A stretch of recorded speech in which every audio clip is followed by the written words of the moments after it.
Omar just said, tell everybody, intern stay granted from Supreme Court of Canada. Intern stay, so there's granted. It could be intern stay. If they survive, they're safe today. They live today. They live today. Drea Humphrey here with Rebel News at the front of the Battle of the Birds after receiving amazing news that the farmers have been granted an interim stay. That for now, a few days, a week, we're not exactly sure, means that the Canadian Food Inspection Agency's plans to cull these animals, possibly it was supposed to go down today, has temporarily been paused. Beside me is leader of the United Party of Canada, Grant Abraham, who's made around 9 hours of the journey to be here. Drea Humphrey with more on the story. When you lie your heads down at night, have that peace in your heart. Oh, they got it! Yeah! Oh my Lord! They got to stay! Let's hear it. Let's hear it. Be quiet. Hear it.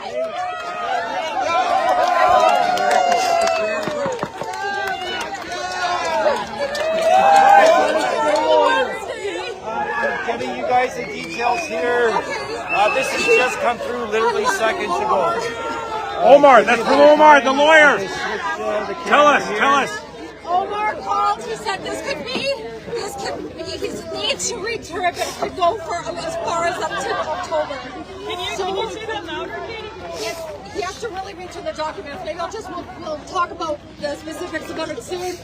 The matter of the fact is, we're all here to celebrate today. No death! Yes!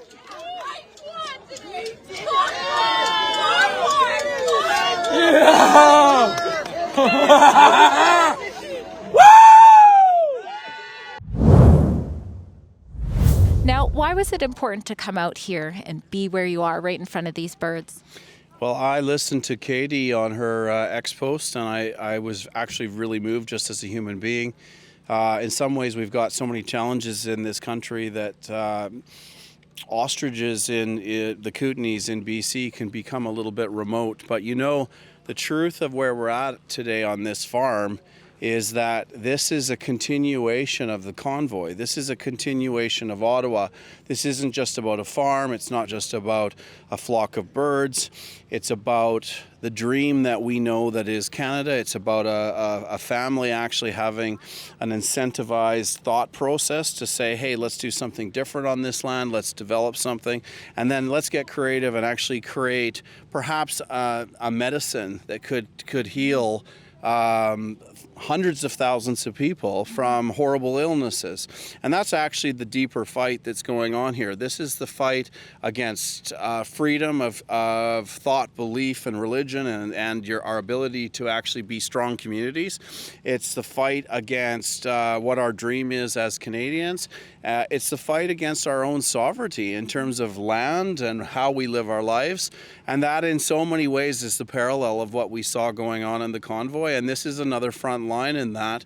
And we have a government right now that is incentivizing or implementing, a post-national agenda, a new world order agenda. COVID has provided us with an opportunity for a reset agenda. And what it's doing is it's deconstructing Canada and it's robbing Canadians of their futures and our grandchildren of the same amazing lives that we've had. And so that's actually what this is about. Yeah, there's many layers to it, a lot of layers on this onion, but this should matter to every Canadian in this country. And farmers, I'm sure, are watching it because it's going to be cattle next if they decide that we're too self-reliant or we've got too much food. Ultimately, this is about control, and we need to look deeper at what's going on and what's behind this agenda that we're being openly told. It's not like this is a conspiracy, Canadians. We are being openly told. Canada's going to be a post-nation state. What does that mean? And this is the problem, and this is one of the reasons why I've started this party with so many other free-thinking Canadians, is that those questions aren't being asked. When has a Conservative MP ever asked, what is the New World Order? What is a post-nation state? What does the reset mean? Can you tell us why you're changing the social contract and breaking this amazing country? And so that's what these birds represent, and it represents the future of our nation, our culture, values, and traditions, and why this is a great country to live in. We're not criminals, we're farmers, and we're just fighting for farmers, we're fighting for animals, we're fighting for the truth, we're fighting for what's right. And that's just, these animals all deserve to be tested before their lives are taken away, especially because they are family members. And what this represents to Canadians and people across the world. But today was a win and God won. We finished prayer and God won. We've been through it, and our families went through so much in the last 9 months, but we couldn't have done it with all of you that continue to love and support us and show up when we need you. And we will make change. This is a moment in Canadian history. We can make change when we all come together and we believe in something so deeply for the better of mankind. Have you told your mom? Oh yeah. Everybody knows. Yeah. That a girl. Yeah. Well done. Love you. Now, Rebel News does a lot of reports that, provide evidence for people to see that there is a pattern that points to what you're talking about. But when you talk about the birds, this is a nonpartisan issue. People across all lines are going, why are they killing these birds? This doesn't make sense. And so when you talk about that, they kind of want to know, well, why is the CFIA doing that? Sure. And I think there is, like you said, there's multiple layers in between those two things. So as, in the federal realm, what's happening? Why is this federal agency? I mean, it's not like they're part of the 1%. So why are they sticking to this policy and not testing these birds? I mean, when you look at what's happening, we're having our legislation being controlled and influenced by the World Health Organization, or the WHOA, and those are defining practices in terms of how we steward. But what's the agenda or the politics behind those policies that Canadians don't have a hand in writing? So you're right, it isn't about politics, it's actually about the preservation of our way of life, our people, our culture, values, and traditions. So that's so important. And the other side is that it's about life. Right? This is actually a discussion about big pharma probably not wanting whatever the antibodies are in those eggs to become something that is a product that's a nutraceutical that will actually impede the development of some drug that they want to design or implement or sell or be a response to another pandemic. So that's the deeper discussion, and Canadians need to start to ask these questions of why. It's really not about politics. It's about the furtherance and survival of our nation and our way of life. And that's why I'm here. You brought up the science, and we know that the Trump administration is all over this opportunity. Right. Robert Kennedy Jr. even said before becoming aware of the ostriches that he wants to move the country away from leaky vaccines. That's why they pulled out their multi-$100 million contract, well over $700 million contract with Moderna to come up with an mRNA flu vaccine for the avian flu. So what do you make of when you see how hard the Americans have fought to try to save these birds and the research that they represent, and then you see Mark Carney with his elbows up saying, we're going to be Canada first and all of those things? What goes through your head? Well, I think we had another great example of it in the general election just recently, where we heard President Trump telling the Canadian economy that he was going to implement economic tariffs if we don't stop human trafficking and fentanyl production. And what did our national leaders do in terms of their policy applications for the general election? They both implemented Poilievre and Carney. Carney elbows up, but they both implemented retaliatory tariffs in response.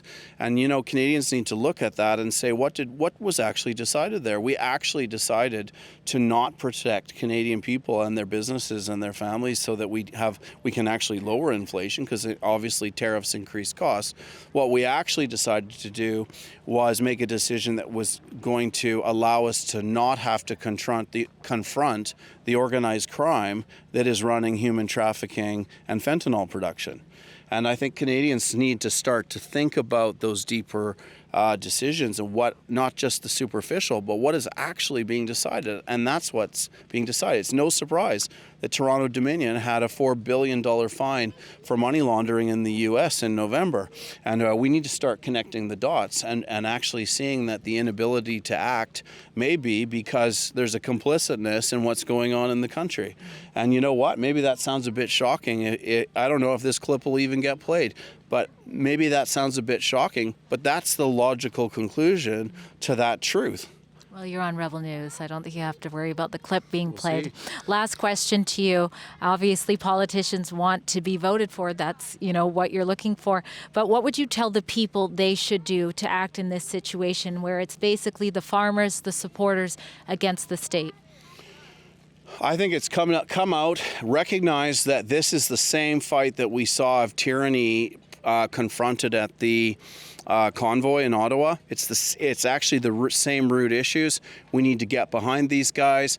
It's yes, we can kind of diminish this down to a discussion about 400 birds, but there's so much more. This is about our freedom. This is about our way of life. The evidence here is that there hasn't been an outbreak of any medical distortion in these birds' health for 8 months, and it's 9 months now. And the other evidence that I find shocking is that that no further testing is going to be allowed to actually validate the fact that these birds are healthy.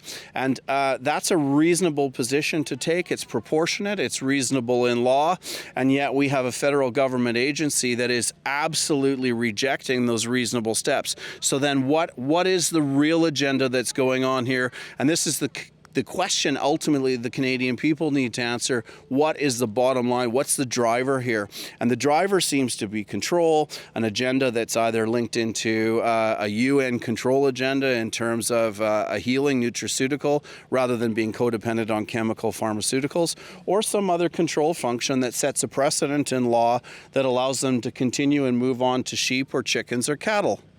And we need to scrutinize and challenge and confront these issues. And so I don't know. I understand there's a give, send, go. I understand that there's a lot of support in Canada, but I think Canada needs to wake up, because this is going to come to all of our doors in some form or another, whether it's your kids or your livelihood or your business or your animals. And no one's talking about this. That's why I'm down here. And it's not to be political. It's because I love this country, and we need to start to see patriots rise up again to actually speak the truth to power. Right on. Yes. There you have it. Grant Abraham, leader of the United Party of Canada. Drea Humphrey for Rebel News. Till next time. SaveTheOstriches.com is where we have a plethora of all of this information. Maybe I can, since December. And Karen, the owner, she said the world is watching with her slogan, and now the world is officially watching.